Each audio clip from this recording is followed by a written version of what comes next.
Assalamualaikum warahmatullahi wabarakatuh. Innal hamdalillah nahmaduhu wa nasta'inuhu wa nastaghfiruhu wa natubu ilaihi wa na'udzu billahi min syururi anfusina wa min sayyiati a'malina. May yahdihillahu fala mudilla lahu wa man yudlilhu fala hadiyalah. Asyhadu an la ilaha illallah wahdahu la syarikalah wa asyhadu anna Muhammadan abduhu wa rasuluh la nabiyya wa la rasula ba'dah. Qala Allah ta'ala fil Qur'anil Karim, a'udzu billahi minasy syaithanir rajim. Wa min ayatihi an khalaqalakum min anfusikum azwaja litaskunu ilaiha wa ja'ala bainakum mawaddatan wa rahmah inna fi dzalika laayatin liqaumin yatafakkarun.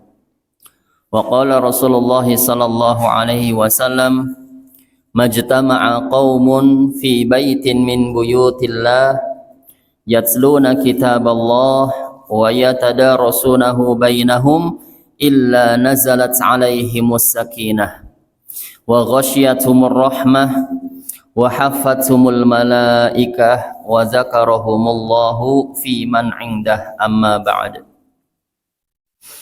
Bapak-bapak, ibu-ibu jamaah salat maghrib Masjid Al-Hidayah yang dimuliakan Allah Subhanahu wa taala.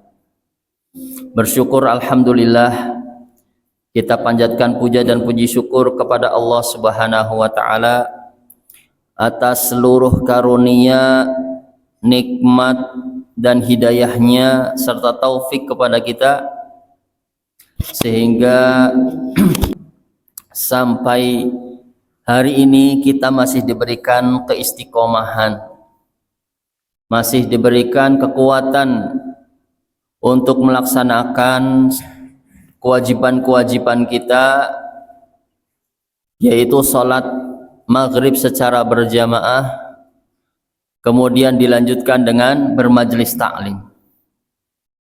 Ini karunia yang besar dari Allah Subhanahu wa taala kepada kita, Pak.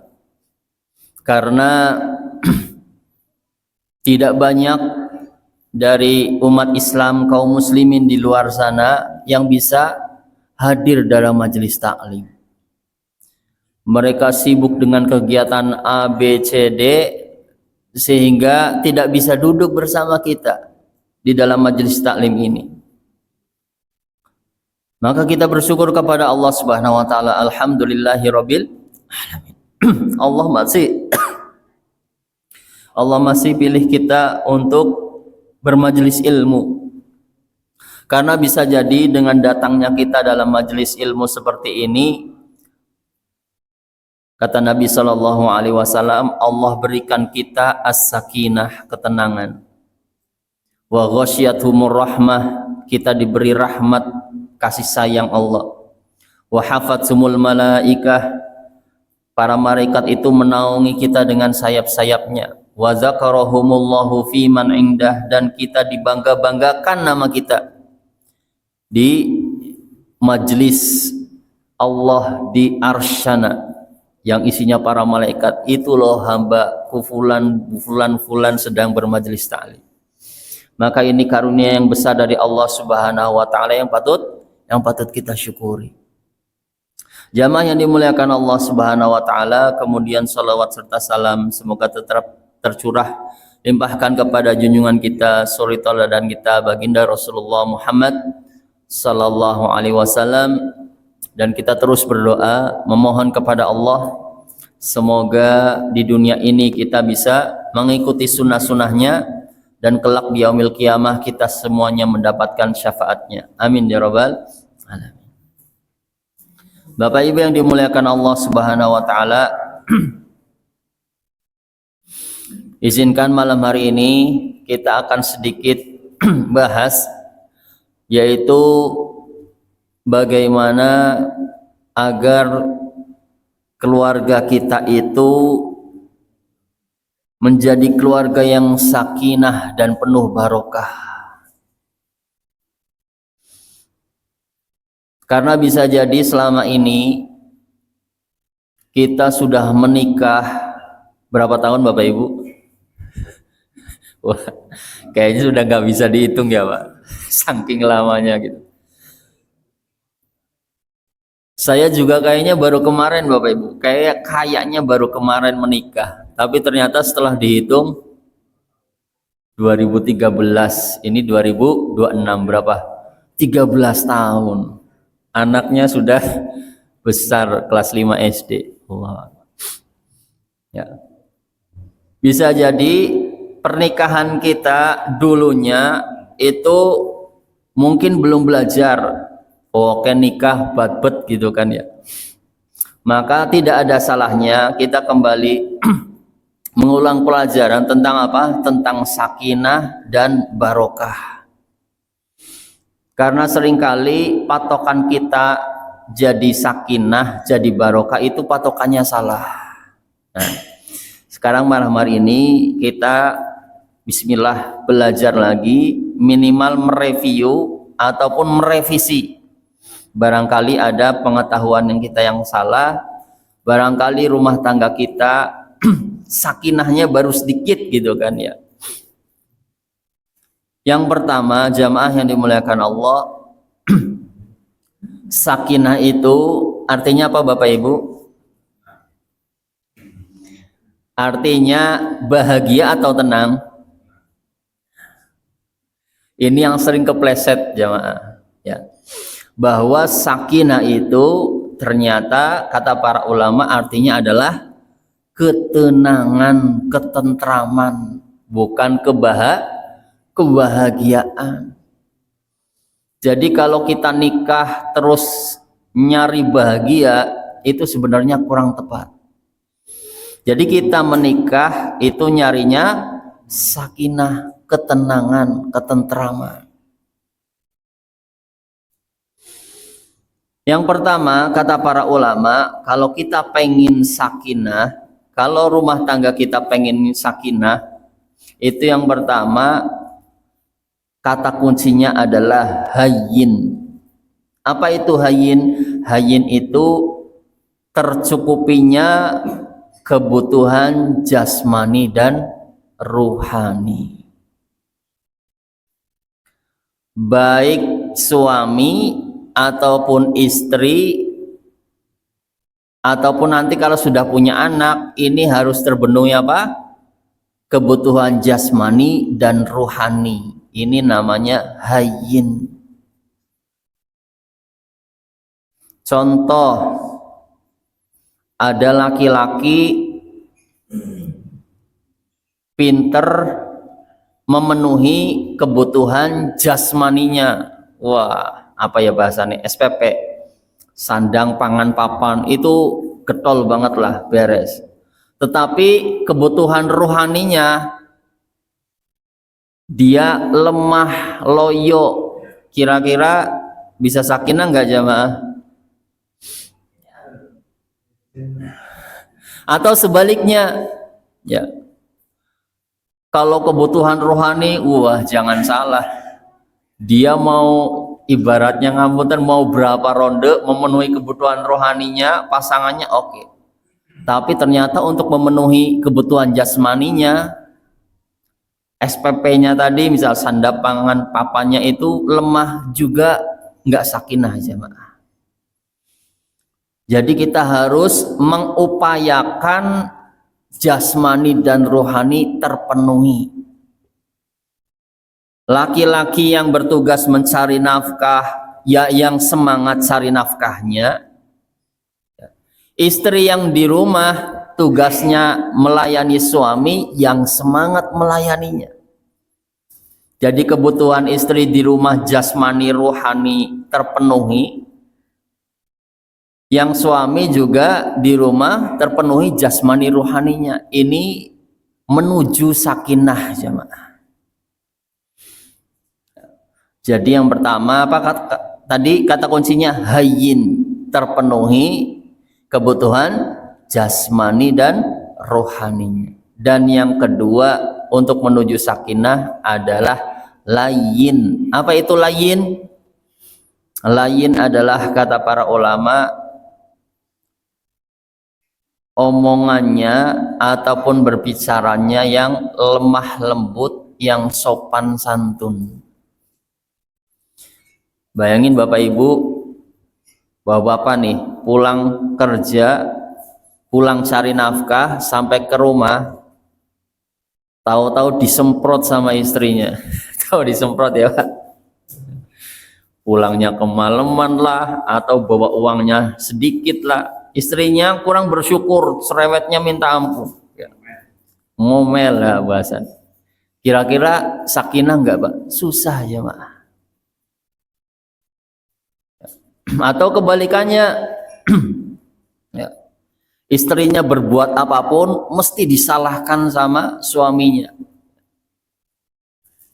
Suaminya omongannya kasar, bahkan seringkali kita dengar cerita suami main tangan jemaah. Ya, saya beberapa kali dapat pasien yang minta diruqyah itu ya suami istri, salah satunya suaminya itu ya naudzubillah sampai main tangan. Ya. Ini tidak lain, maka nggak ada sakinah, nggak ada ketenangan dalam rumah tangga itu. Maka kalau mau rumah tangga kita sakinah, kita harus latih bicara kita, latih sikap kita, biar apa? Layin, lemah lembut, sopan santun.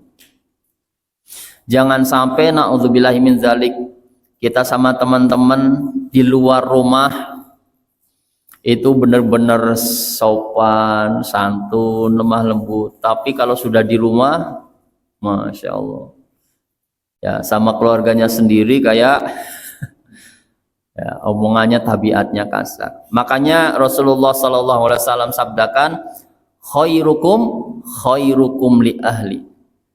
Orang yang paling baik di antara kalian adalah yang paling baik bagi keluarganya, bagi istrinya, bagi anaknya. Hayyin, terpenuhi kebutuhan jasmani rohaninya. Layin, ya, omongan sikapnya yaitu lemah lembut dan sopan santun. Dan yang ketiga, biar sakinah adalah kata kuncinya sahal. Apa itu sahal? Yaitu memudahkan urusan. Jadi kalau ada masalah, ada problem di rumah tangga, itu urusannya dipermudah, jangan dipersulit. Sering nggak Pak kita cekcok sama pasangan, tahu-tahu masalah sedikit di gede-gedein ya. Udah, kalau alamat seperti itu jauh dari kata sakinah jemaah. Ya, nggak akan selesai. Ya. Justru masalah yang kelihatannya besar ketika dipermudah itu kelihatannya kecil, nanti juga selesai. Bismillah. Mas, ini utang kita udah sampai sekian puluh juta. Dah, insya Allah nanti Allah berikan rezeki. Kita setiap hari sisihkan uang yang kita punya untuk segera nyicil utang itu. Insya Allah Allah mudahkan rezeki kita. Enteng jamaah. Yang tadinya kayaknya utangnya puluhan juta, jadi dimudahkan. Bukan terus kebalikannya, urusannya kelihatannya kecil tapi diperbesar. Ya, anak nangis misalnya, istri kita megang anak kecil, tahu-tahu nangis. Wah, kita meledak-meledak. Gimana kamu? Anak segini aja nggak bisa ngurus. Wah, makin gede. Ya.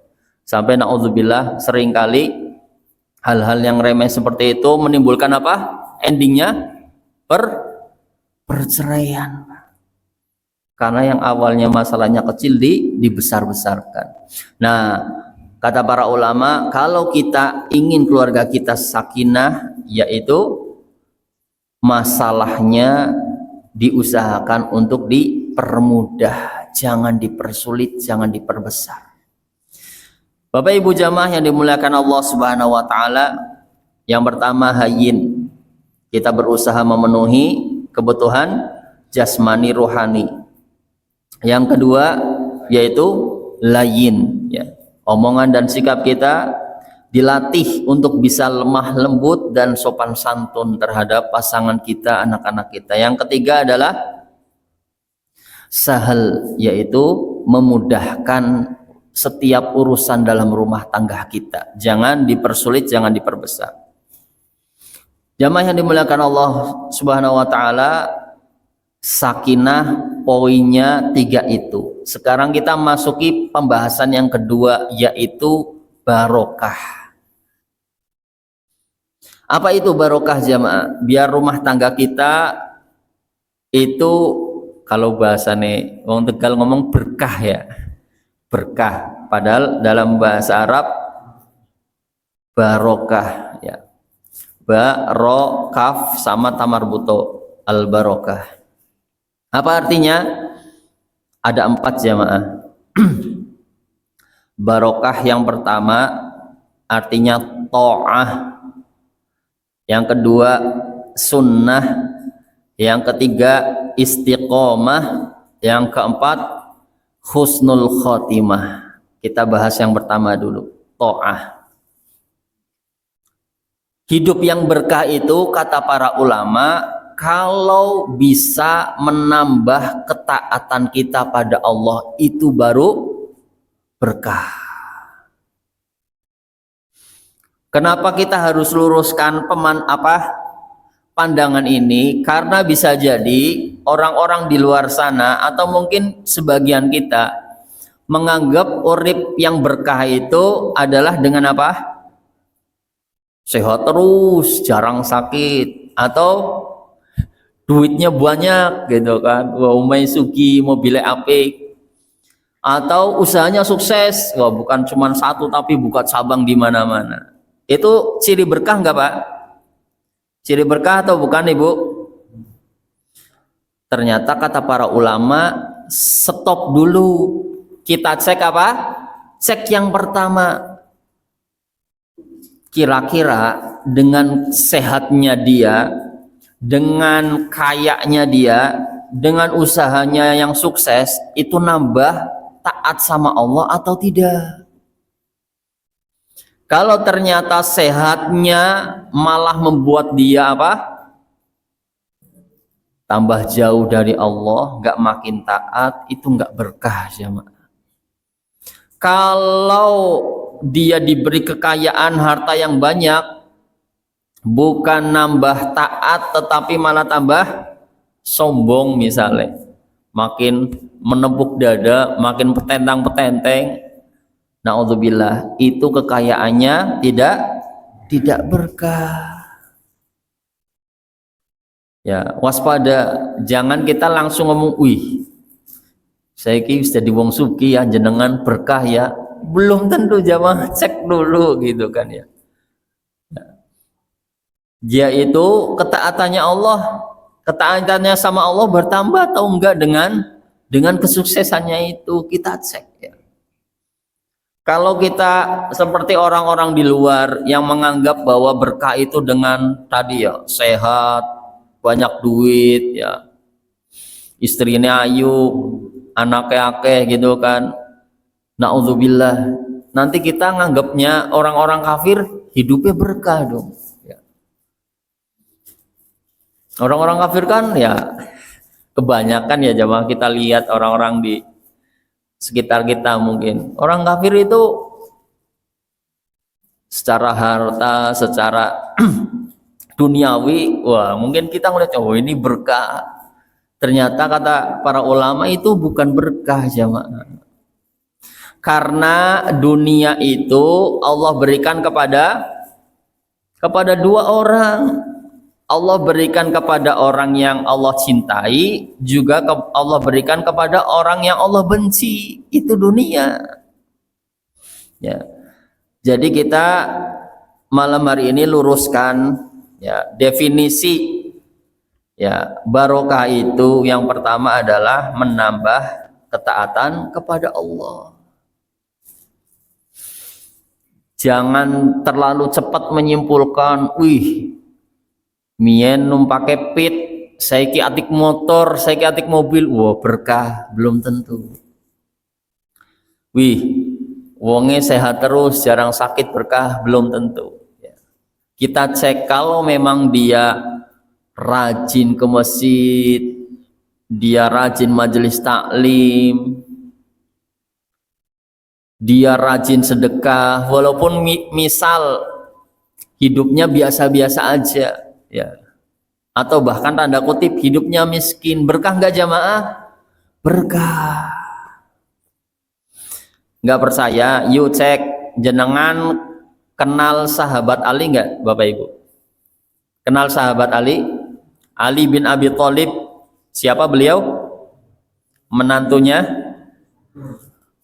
Nabi sallallahu alaihi wasallam. Istrinya siapa? Fatimah Az-Zahra. Pertanyaan saya Bapak Ibu, sahabat Ali itu termasuk sahabat yang kaya atau termasuk sahabat yang miskin? Miskin jemaah. Pernah suatu ketika Nabi sallallahu alaihi wasallam itu datang ke rumahnya anaknya, yaitu Sayyidah Fatimah Az-Zahra. Ternyata didapatinya apa? Anaknya Sayyidah Fatimah itu adalah sedang lemes, sampai ngomongnya ada dreg-deg. Kenapa? Karena beliau sudah beberapa hari nggak makan. Ketika ditanya oleh Nabi SAW, mana suamimu? Ya, yaitu sahabat Ali, mana suamiku sedang pergi berdakwah, berapa hari ini belum pulangnya Nabi. Miskin jemaah, nggak ada makan minum. Ya. Jenengan kenal sahabat Abu Hurairah? Siapa beliau yang meriwayatkan banyak hadis? Pertanyaan saya, sahabat Abu Hurairah itu termasuk sahabat yang kaya atau yang miskin? Miskin. Tinggalnya terkenal dengan apa? Ahlus Suffah, yaitu tinggalnya di emperan Masjid Nabawi. Kalau bahasanya para ustadz itu santrinya Nabi, tinggalnya di emperan Masjid Nabawi. Pernah suatu ketika sahabat Abu Hurairah ini pingsan jamaah, blek saking lemese. Para sahabat yang lain mengira sahabat Abu Hurairah ini kena penyakit ayan gitu kan, lagi kejang-kejang sampai pingsan. Ternyata apa? Pas dibangunin gitu, ternyata di perutnya diganjel batu. Lagi apa Bapak Ibu? Lagi lapar sampai diganjel batu. Sahabat yang miskin. Tapi pertanyaannya, berkah nggak hidupnya Bapak Ibu? Berkah. Sahabat Ali berkah sampai jadi khalifah, salah satu khulafaur rasyidin. Sahabat Abu Hurairah meriwayatkan banyak hadis Nabi SAW, berkah, tapi miskin. Miskinnya adalah miskin yang berkah. Jangan pernah dengar lagi ceritanya Abu Kilabah? Siapa itu Abu Kilabah? Abu Kilabah itu salah satu perawi hadis, salah satu sahabat yang meriwayatkan hadis, tapi kurang terkenal. Di ending akhir hidupnya Abu Kilabah itu, Bapak Ibu, disebutkan dalam riwayat itu, beliau itu yang sahabat yang buta, gak punya tangan, gak punya kaki jamaah. Bayangin. Dan tinggalnya di gubuk di tengah padang pasir, di gubuk bersama anaknya. Jadi kalau masuk waktu sholat, anaknya ngingetin, terus ya ngambilin air wudhu, dan Abu Kilabah sholat. Jadi hidupnya itu dirawangi sama anaknya. Miskin gak jamaah? Miskin. Tetapi Abu Kilabah ini hidupnya berkah gak? Berkah. Gimana salah satu berkahnya? Banyak riwayat yang menyebutkan bahwa Abu Kilabah ini lisannya itu selalu memuji Allah. Apa yang beliau puji dalam lisannya? Alhamdulillahillazi faddalani ala katsirin mimman khalaqa tafdila. Itu diulang-ulang jamaah, entah berapa ribu kali, entah berapa juta kali. Kalau kita dengar aja mungkin kita kaget. Artinya apa? Alhamdulillahillazi, segala puji hanya bagi Allah, faddalani ala katsirin, yang telah memberi fadilah, keutamaan, karunia kepadaku, mimman khalaqa tafdila, daripada seluruh banyak makhluk-makhluknya yang lain. Wah, kalau kita dengar orang seperti itu, kita mengiranya sedang apa jamaah? Sedang dapat istana gitu kan, atau dapat uang 10 miliar gitu. Alhamdulillah ya Allah, Engkau telah memberi keutamaan kepadaku dibandingkan banyak seluruh makhlukmu yang lain ya Allah. Ternyata setelah dilihat itu adalah seorang yang buta, tuli, bisu ya. Jadi apa? Matanya buta, tangan dan kakinya buntung gitu kan, cacat ya, buta dan cacat. Kenapa engkau berzikir dengan seperti itu? Padahal engkau nggak punya tangan, nggak punya kaki, mata juga buta. Kemudian Abu Qilabah bilang, apakah engkau nggak melihat lisanku ini nggak berhenti berzikir kepada Allah? Lisanku ini selalu bersyukur kepada Allah, dan itu yang apa, Bapak Ibu, yang mengalahkan banyak manusia-manusia yang lainnya. Kita kerasa nggak kira-kira jamaah, diberi nikmat lisan yang bisa ngomong, tapi omongannya kasar, nyelekiti gitu kan, sering menyinggung perasaan orang ya. Atau bahkan kita jarang berzikir pada Allah, kita jarang baca Al-Quran, senangnya mengeluh, ngerasani, namimah, gibah, naudzubillah. Tapi Abu Qilabah, alhamdulillah, alhamdulillah, alhamdulillah, alhamdulillah terus ya. Miskin, tapi miskinnya berkah enggak? Berkah. Terus ada lagi kisah, jenengan pernah ingat kisahnya wanita yang kena penyakit ayan? Dia kalau lagi kejang itu kejet-kejet gitu kan ya. Kemudian apa? Seringkali tersingkap auratnya. Kemudian dia datang kepada Nabi SAW. Ya Rasulullah, tolong doakan kepada Allah biar aku sembuh dari penyakit ini. Kata Nabi apa Pak? Kata Nabi SAW, oke, kalau kamu mau aku doakan sembuh, bisa aja. Tapi aku kasih pilihan yang lain, yaitu kalau kamu bersabar, kamu akan dapat surga. Kira-kira pilih mana Bapak Ibu? Ternyata wanita ini wanita yang solehah. Dia memilih, ya Rasulullah asbir. Ya Rasulullah, aku milih bersabar aja. Dikasih penyakit seperti ini oleh Allah, aku milih bersabar ya Rasulullah. Enggak apa-apa kejet-kejet, enggak apa-apa kejang-kejang epilepsi, enggak apa-apa. Aku ingin bersabar. Karena bilangnya apa Nabi? Surga jamaah. Balasannya sabar itu adalah surga. Kemudian wanita ini bilang lagi, ya Rasulullah, tapi tolong doakan kepada Allah, kalau misal penyakit aku ini lagi kambuh, lagi kumat, semoga auratku nggak terbuka gitu kan. Karena kan kalau lagi kumat gitu, kejet-kejet nggak sadar jamaah.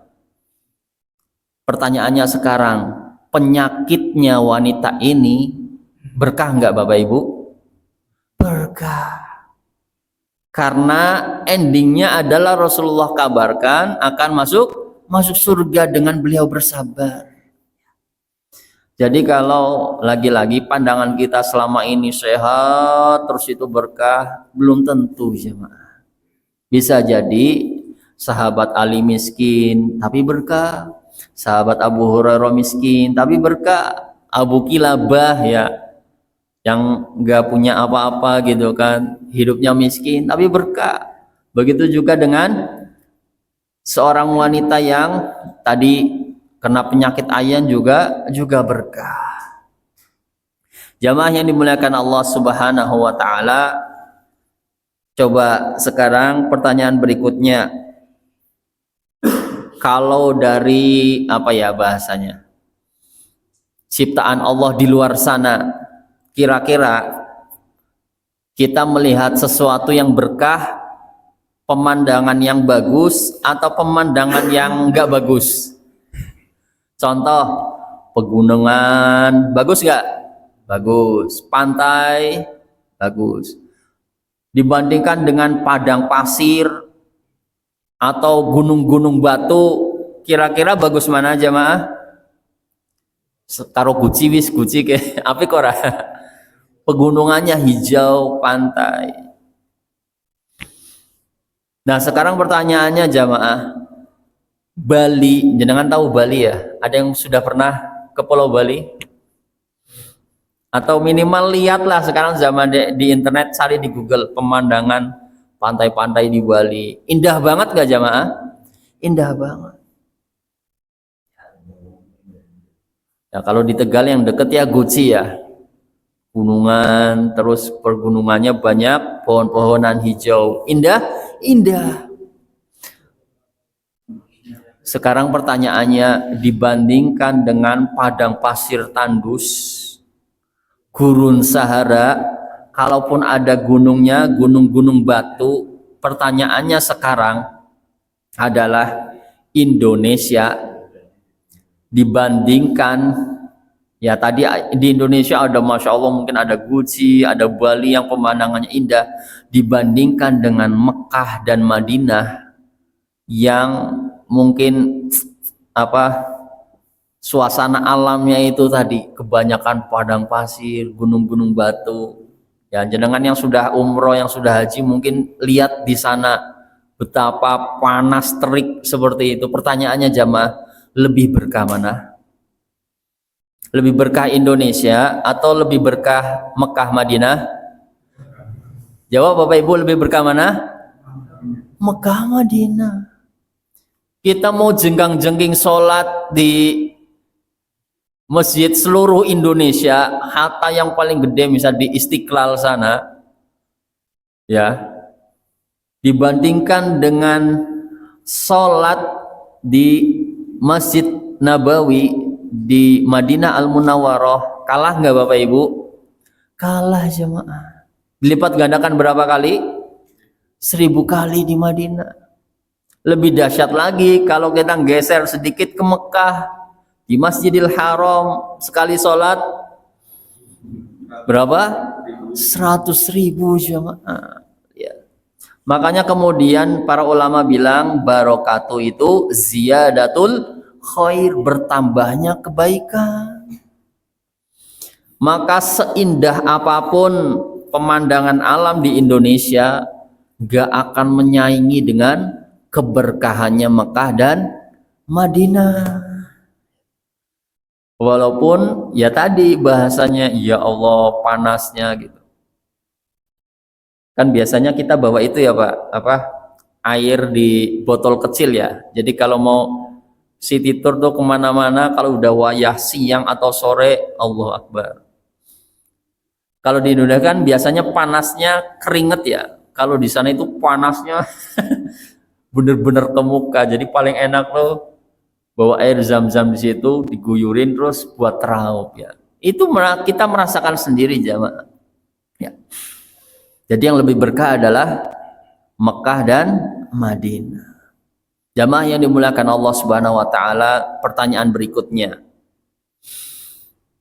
Anak yang berkah, anak yang barokah itu anak-anak yang ganteng, putih, cantik, ataukah anak yang nurut sama orang tua, yang bakti sama orang tua, yang taat dalam beribadah kepada Allah? Yang mana jemaah? Kira-kira anak yang berkah yang mana? Yang nurut sama orang tua dan taat kepada Allah. Walaupun dia nggak ganteng, walaupun dia nggak cantik. Wis kasarannya gini, satu kita punya anak ganteng gitu kan, tinggi, putih, gagah. Yang satu lagi kulitnya nggak putih, ya apa kayak kita nih, sawo mateng gitu kan ya. Terus dia juga nggak ganteng, biasa nggak kayak kakaknya misalnya. Tapi kalau disuruh orang tua, masya Allah, tabarakallah. Kalau yang gagah, ganteng tadi, tinggi, besar, putih, itu kalau disuruh orang tua, mesti ada alasannya untuk menolak. Tapi kalau yang kedua ini, diperintah apa? Oh iya, sini Abi, sini Umi, set langsung. Terus kalau sudah dengar azan, yang kedua ini set langsung ke masjid. Sedangkan yang tadi, yang ganteng, yang tinggi, yang putih itu males-malesan ke masjid. Yang lebih berkah mana jamaah? Yang kedua. Anak yang berkah itu seperti itu ternyata kata para ulama. Yang benar-benar dia mau nurut, berbakti sama orang tua, dan juga taat dalam beribadah kepada Allah. Walaupun tanda kutip dia nggak ganteng, dia nggak cantik. Sudah mulai paham ya Bapak Ibu ya. Jadi yang kita cari apa sih gitu kan? Ternyata yang harus kita lebih cari adalah yang barokah. Karena tadi anak yang tadi yang berkah tadi, yang barokah tadi Bapak Ibu, itu bukan cuman membawa ketenteraman, kebahagiaan, sakinah dalam keluarga kita, tetapi nanti di yaumil qiyamah anak yang soleh, yang berkah tadi gimana? Akan jadi syafaat bagi orang tuanya. Ketika Allah Subhanahu wa Ta'ala mengatakan kepada anak yang soleh itu, ya walaupun mungkin di dunia dia nggak ganteng, wahai anak soleh, silakan engkau masuk ke dalam surga. Karena dia anak soleh Pak, bakti banget sama orang tuanya, dia protes, ya Allah, kami tidak akan masuk ke dalam surga kecuali bersama orang tua kami. Padahal orang tuanya masih ngantri hisab jamaah, masih panjang.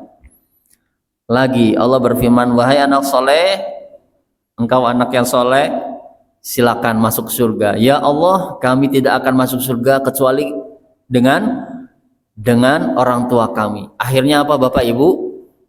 Karena tidak mungkin Allah membuat sedih dan membuat kecewa para ahlu surga, akhirnya dia memberikan syafaat bagi orang tuanya. Orang tuanya yang tadi hisapnya lagi jelimet, susah, berat, Allah mudahkan sehingga orang tuanya bisa menyusul anaknya di depan pintu surga.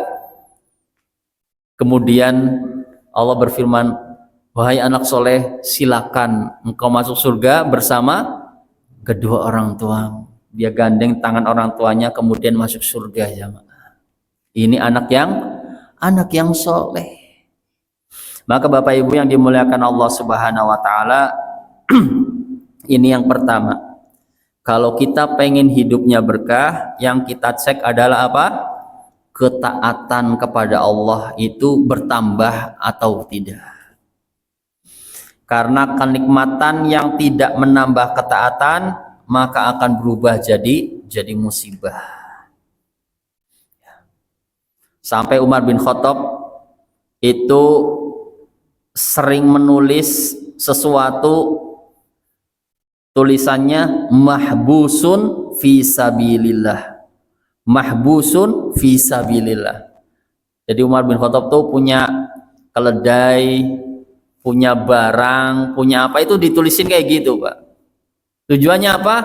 Tujuannya biar eling, biar selalu ingat bahwa semua ini itu harus apa? Harus digunakan untuk menambah ketaatan dia pada Allah. Mahbusun fi sabilillah. Apa artinya? Mahbusun fi sabilillah, tergadaikan di jalan Allah. Ini digunakan untuk di jalan Allah.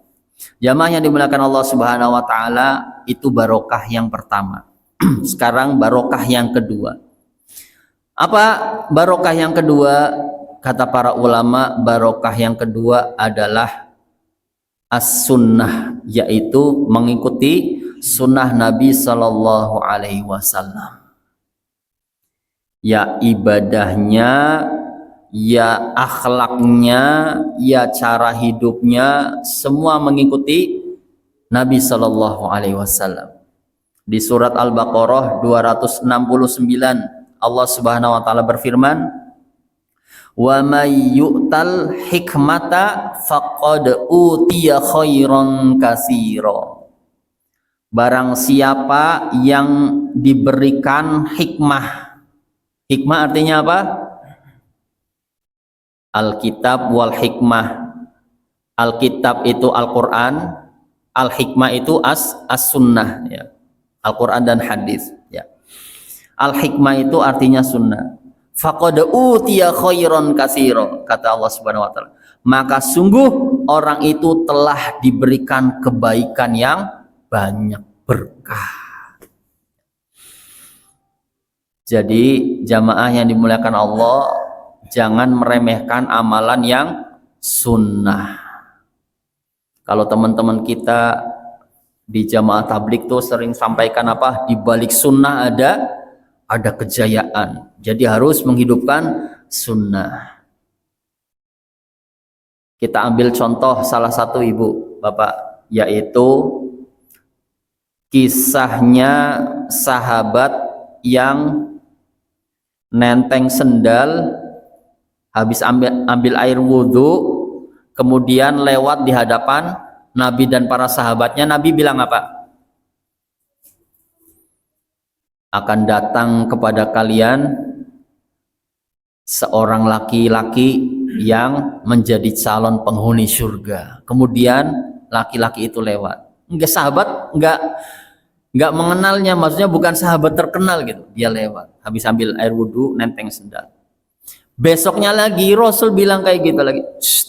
Sebentar lagi ada laki-laki calon penghuni surga lewat. Lewat lagi orang itu sampai 3 kali.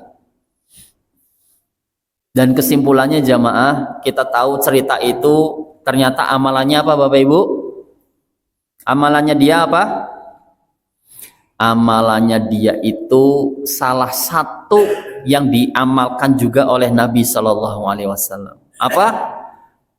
Amalannya adalah, aku itu kalau mau tidur itu memaafkan seluruh orang-orang yang membuat masalah padaku di hari itu.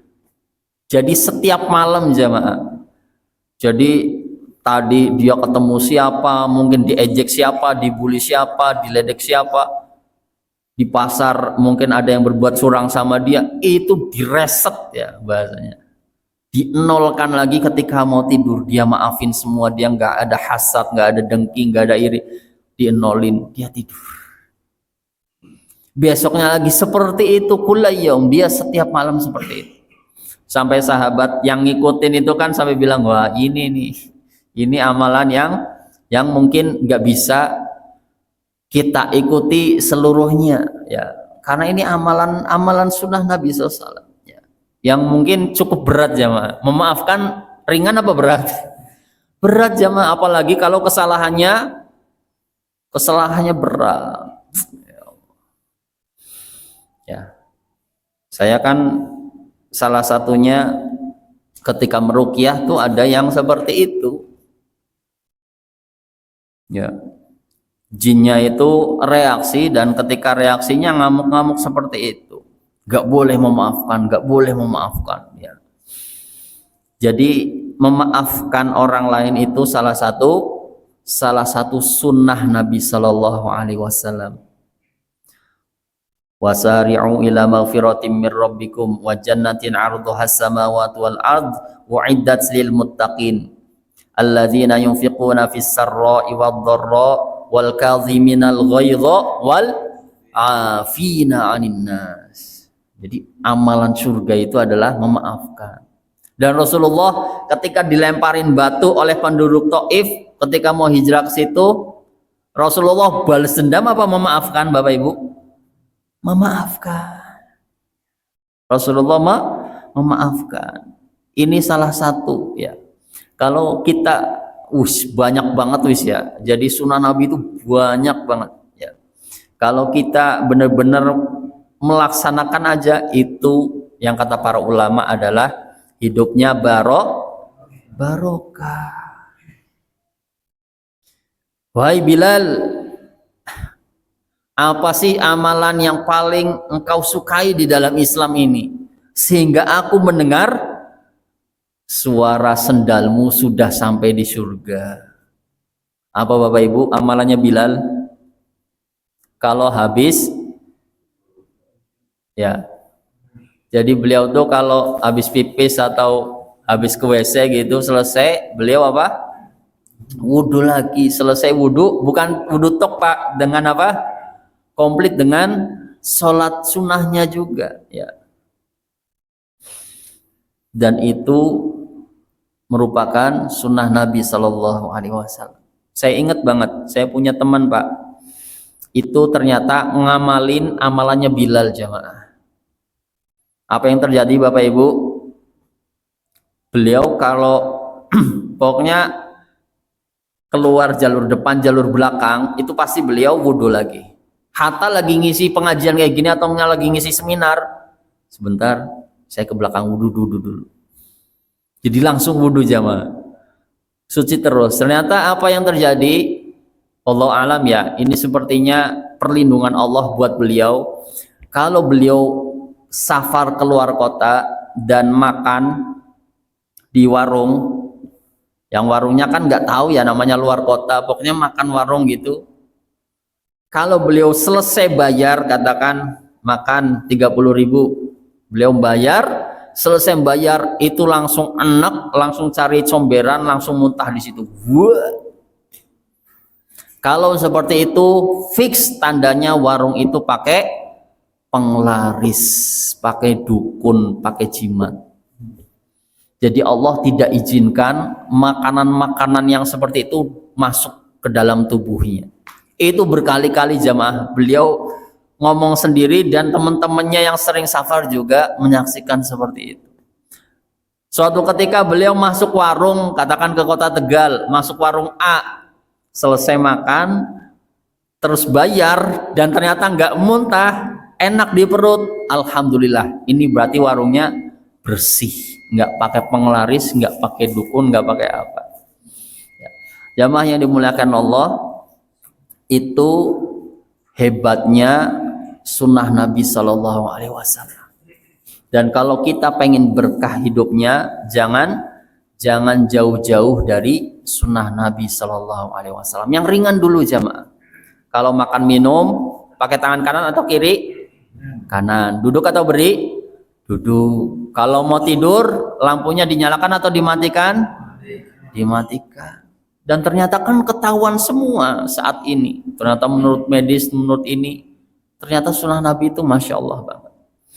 Jamaah yang dimuliakan Allah Subhanahu Wa Taala, ini sedikit yang bisa saya sampaikan. Ya, semoga kita berdoa kepada Allah, keluarga-keluarga kita benar-benar bisa menjadi keluarga yang sakinah dan penuh barokah, yaitu apa? Dengan bertambah ketaatan kepada Allah dan mengikuti sunnah-sunnah Nabi Sallallahu Alaihi Wasallam. Kita tutup dengan doa kafaratul majlis. Subhanakallahumma wa bihamdika asyhadu an la ilaha illa anta astaghfiruka wa atubu ilaik. Terima kasih, kurang lebih mohon maaf, billahi taufiq wal hidayah. Wassalamualaikum warahmatullahi wabarakatuh.